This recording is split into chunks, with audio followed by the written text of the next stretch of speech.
اور اب بات کریں پاکستان کے لیے ایک بڑا اعزاز۔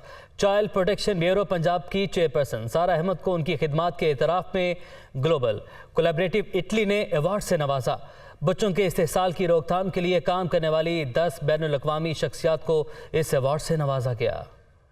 اٹلی میں بچوں کی بہبود کے لیے نمایاں خدمات پر گلوبل ایوارڈ، پاکستان کے حصے میں بھی عالمی اعزاز۔ چائلڈ پروٹیکشن بیورو پنجاب کی چیئرپرسن سارہ احمد کو ان کی خدمات کے اعتراف میں ایوارڈ سے نوازا گیا۔ سارہ احمد کے ساتھ ایوارڈز پانے والوں میں نمایاں شخصیات شامل، یونیسیف کی ڈائریکٹر، چائلڈ US کے CEO، سیرا لیون کی خاتون اول، ہارورڈ یونیورسٹی کے پروفیسر اور ہالی ووڈ اداکار ٹیلر پیری کو بھی ایوارڈ سے نوازا گیا۔ سارہ احمد نے ایوارڈ کو پاکستان کا اعزاز قرار دیا۔ سارہ احمد نے بیورو کے لیے تحریک انصاف کے چیئرمین عمران خان اور وزیر اعلیٰ چودھری پرویز الہی کی سپورٹ پر ان کا شکریہ ادا کیا۔ سارہ احمد کا کہنا ہے کہ یہ ایوارڈ ملنے کے بعد بچوں کے حقوق کے تحفظ کی ذمہ داری پہلے کی نسبت اب زیادہ بڑھ گئی ہے اور وہ اس ذمہ داری کو احسن انداز سے انجام دیں گی۔ گلوبل کولیبریٹو 50 چائلڈ ویلفیئر کے انٹرنیشنل اداروں، advocacy groups, survivor networks اور حکومتوں پر مشتمل ہے، جو ہر سال بچوں کے تحفظ اور انہیں استحصال سے بچا کر ان کے زخموں پر مرہم رکھنے والوں کو